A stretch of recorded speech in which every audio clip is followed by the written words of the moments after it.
جی محترم جناب علی آصف بگا صاحب، اسپیکر آن مائک آن کریں جی۔ بسم اللہ الرحمن الرحیم۔ بہت شکریہ جناب اسپیکر۔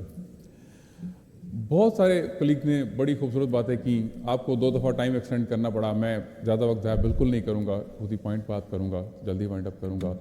میں ان تمام تجاویز سے بالکل متفق ہوں کہ ان کی سیلریز بڑھائی جائیں، ان کی انشورنسز کو دیکھا جائے، جتنی اچھی ہو سکیں کی جائیں۔ اسی طرح ان کا جو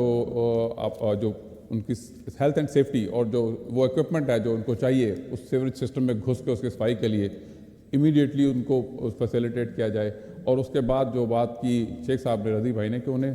سیوریج ہول میں، مین ہول میں اترنا کیوں پڑتا ہے، اس کا بندوبست کیا جائے، ایسا اکوپمنٹ لایا جائے کہ یہ انسانیت کی تدلیل ہے کہ وہ بیچارے جانگیاں پہن کے اس گندے غلیظ گٹر میں اتر کے وہ صفائی کرتے ہیں، جو کہ بالکل بھی اس دور میں نامناسب ہے اور انسانیت کی تدلیل ہے۔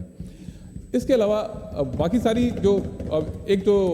تحریک پیش کی، اس میں بتایا گیا کہ پرائیویٹ ویسٹ مینجمنٹ میں استحصال ہو رہا ہے۔ جناب اسپیکر، جو سرکاری آپ کے ادارے ہیں، تحصیل میونسپل ایڈمنسٹریشنز، ضلع کونسلز، میونسپل کارپوریشنز، وہاں جو استحصال ہو رہا ہے وہ اس پہ اگر آپ دیکھیں گے تو آپ پرائیویٹ ویسٹ مینجمنٹ کمپنیز کو بھول جائیں گے، کیونکہ وہاں آپ یہ دیکھیے کہ آپ نے ڈیلی ویجر، یہ اگین بیچارے کرسچن کمیونٹی سے موسٹلی ہیں اور جو ظاہر ہے لوور کیڈر کے لوگ ہیں، ان کو آپ نے ڈیلی ویجز پہ رکھا ہوا۔ یہ لوگ 5-5, 7-7, 10-10 سال سے ڈیلی ویجز کے طور پہ ہی کام کر رہے ہیں۔ جب آپ کی نئی ویکینسیز آتی ہیں تو آپ نئے لوگوں کو ریکروٹ کرتے ہیں، کیوں نہیں انہی لوگوں کو ترجیح دی جاتی کہ یہ بیچارے ان کو پرماننٹ کر دیا جائے، ان کو وہ تمام سہولتیں مل جائیں جو کہ ایک گورنمنٹ سرونٹ کے طور پہ ان کا حق ہیں۔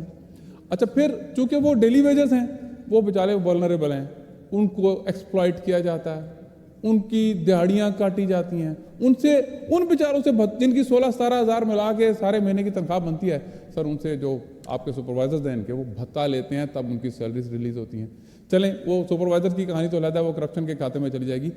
میں منسٹر صاحب سے ریکویسٹ کروں گا کہ یہ جو ڈیلی ویجز ہیں، کم از کم یہ دیکھ لیں کہ چلیں جو ریسنٹ ہیں ان کو نہیں، کوئی 2 سال 4 سال 5 سال کو ایسا کرائٹیریا بنا لیں کہ جب آپ کی نئی ویکینسیز آئیں تو آپ اس اپائنٹمنٹ میں ان ڈیلی ویجز کو پریفرنس دے دیں، پرائرٹی دے دیں جو پہلے کافی عرصے سے وہاں کام کر رہے ہیں۔ سیکنڈلی جناب اسپیکر، ایک بڑی عجیب چیز، میں چونکہ PP 75 سرگودا سٹی، جہاں آپ تشریف بھی لے گئے تھے کچھ دنوں پہلے، وہاں سے ہوں میں، تو وہاں پہ بچوں کے اسکولوں کے آگے فلتھ ڈپو پوائنٹ بنائے گئے،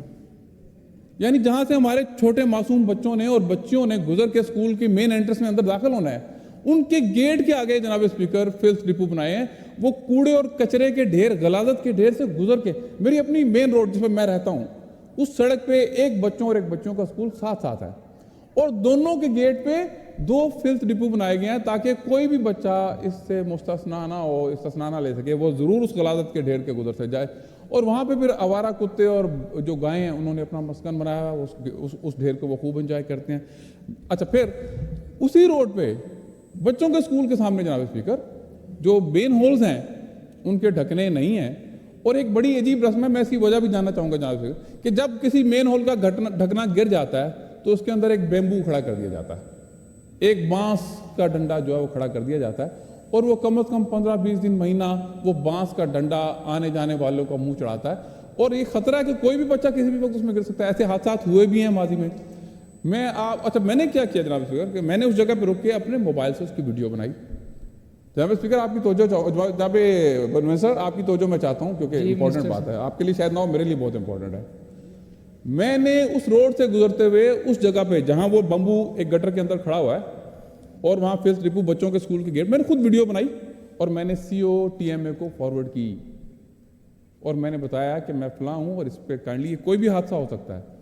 آج تک ان کے ایک بار ریمائنڈر بھی دیا، ان کے کانوں پہ جوں تک نہیں رہی،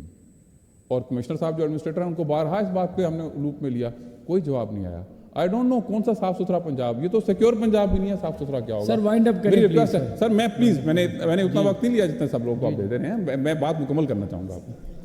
اچھا، دوسری بات جناب اسپیکر، آپ کی وساطت میں منسٹر صاحب کو کہنا چاہوں گا کہ صاف ستھرا پنجاب، میرے حلقے میں ایک گاؤں ہے 88 شمالی، منسٹر صاحب پلیز نوٹ کیجیے گا،